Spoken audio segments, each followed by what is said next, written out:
আজ মা বানাবে ভাজা বাহারি পনির। আজকে কাকিমাদের বাড়ি ছিল নারায়ণ পুজো, এই হলো আমাদের ছোট কাকিমা।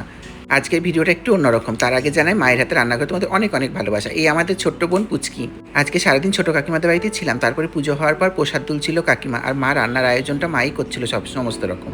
এই রান্নাঘরে একদিকে ডাল সিদ্ধ আর একদিকে আলু ভাজা হচ্ছিল, তারপর একদিকে ভাত আর একদিকে চাল কুমড়ো হচ্ছিল। আমিও মাকে হেল্প করেছি।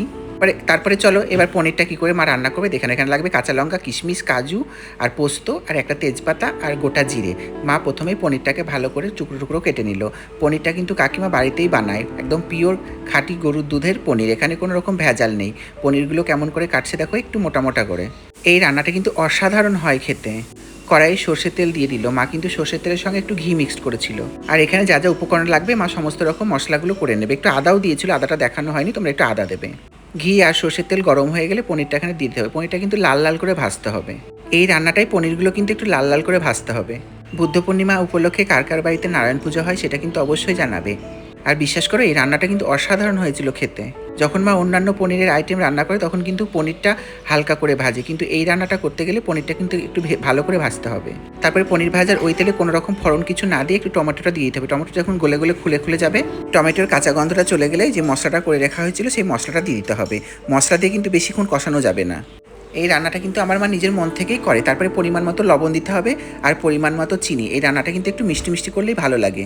এই রান্নাটায় মা কিন্তু একটু পনিরটাকে বেশি ভেজেছিল লাল করে, চাইলে তোমরা নাও ভাজতে পারো, তোমরা যেরকম খুশি সেরকম করে ভেজে দিতে পারো। তারপরে পরিমাণ মতো জল দিয়ে দিল।